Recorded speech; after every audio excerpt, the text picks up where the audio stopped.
Good morning.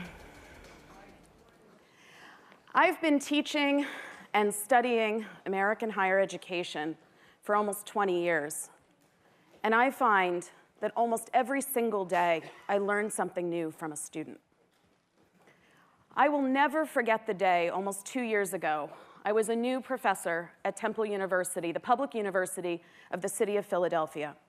And I was sitting in my office when the door opened, and a young woman walked in.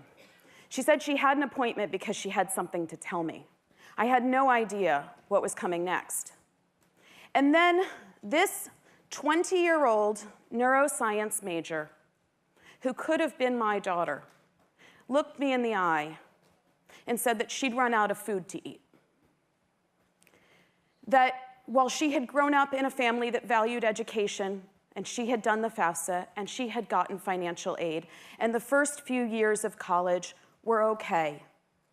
Eventually, those funds had run short, tuition had gone up, the price of room and board had risen, and her family just didn't have it anymore. And when she ran out of money, she was too ashamed and frankly didn't want to lean on her mom and dad, so she didn't tell anyone.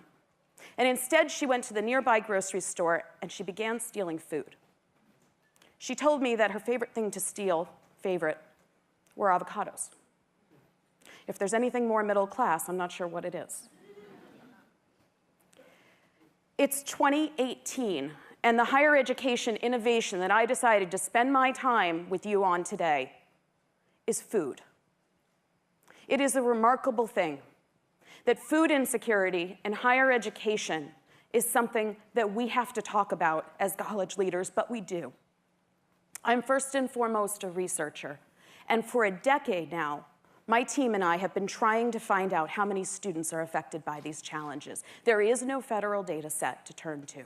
So we go to you, the college leaders, and we ask to survey your students. And we have found that more than 1/3 of university students and more than half of the nation's community college students are dealing with food insecurity. This does not mean that they don't know about ramen. This does not mean that they haven't heard of a dollar menu. This means something much more serious. This means they miss meals. This means they lose weight. This means that they think on a daily basis about choosing between the materials they need for their classes and whether they're going to have something to eat that night. And it goes even further. We spend so much time talking about elite spaces, but real college is not marked by climbing walls or lazy rivers or fancy dormitories. Real college today is marked by housing insecurity.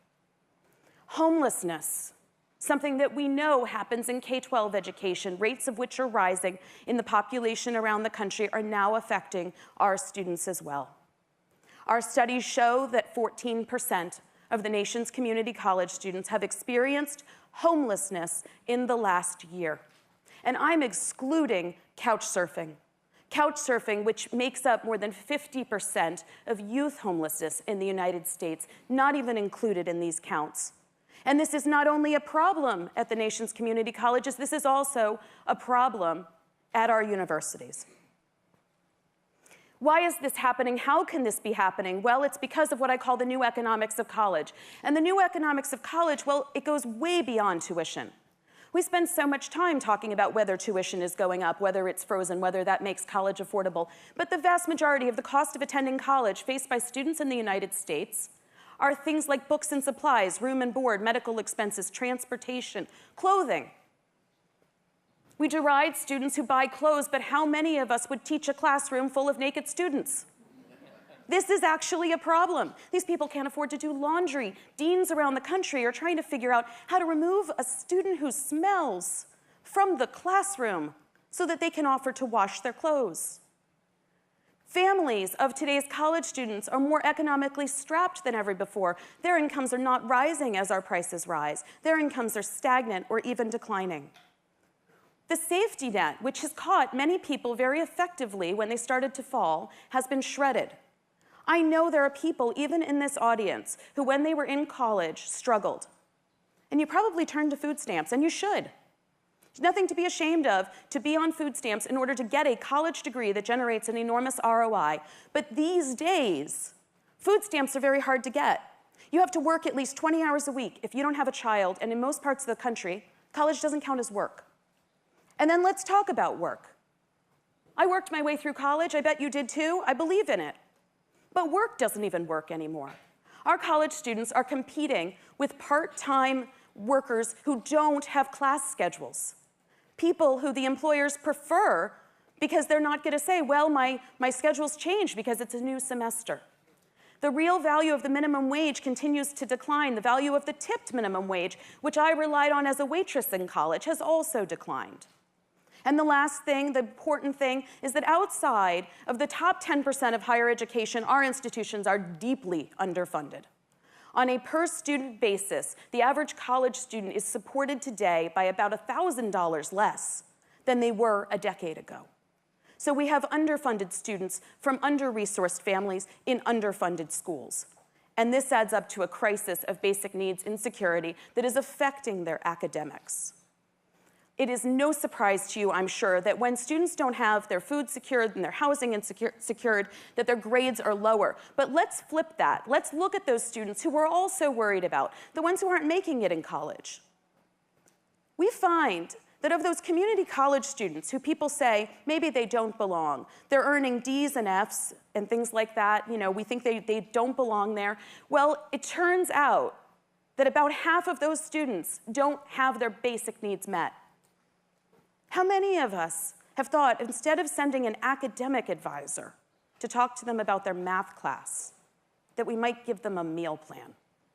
Former foster youth, veterans, LGBTQ students, these students are all overrepresented. Some of the most vulnerable populations in society are affected by these challenges, and we have to address them if we want them to get to degree completion.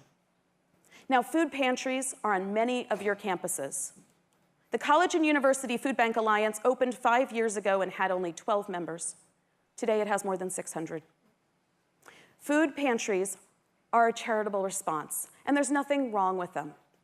But you have to understand that no one has ever been prevented from becoming food insecure because of a campus food pantry. We have to be proactive.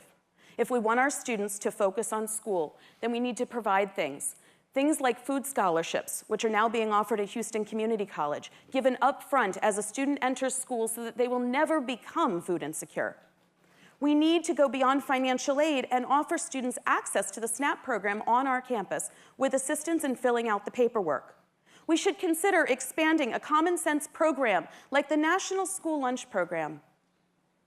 There is such thing as free lunch in the United States, and it keeps school children in school and learning every day. Magically, somehow it expires when they turn 18 and go on to the 13th year of education. We together can change that. Emergency housing, emergency aid, all of these things are tools that you can deploy to help your students. And when you do, you need to think prevention. We have to do this work because we are failing students in such a way that they now believe they caused the problem. They believe that they are invisible to you. They believe that they don't deserve to be there. But these are some of the most hardworking and talented students you will find because they are so resilient, they stay in school, even while going home to a shelter at night. Yesterday, I had the opportunity to go to Lehman College, and I sat with a young woman who sleeps in a shelter every single night while pursuing her degree. For the last 2 years, I worked with a woman at the Community College of Philadelphia, 36 years old, with a 9-year-old child, and they slept end to end on a couch. Did Mary Baxter belong in college? Yes. Once we stabilized her housing, she managed to complete a degree in behavioral health. She walked across the stage 2 weeks ago. She is more than capable if her basic needs are secured. We can change these things. We can do it with evidence-based policies, practices, and by changing our public perception of who a college student is. There are no kids here. These people have been adultified from a very young age. We have put them through too much. All they're asking for is our support in getting college degrees. I've been working on this for a very long time, and I believe we all need a lot more support in higher education, so I am happy to announce that this fall at Temple University, in a public institution in a city where child poverty is rising every single day, we are launching the Hope Center for College, Community, and Justice. We are your partners in this work. We don't care what kind of institution you are or how much wealth you have. We want to join you in supporting every single student so that they too can get the degrees they deserve. Thank you very much.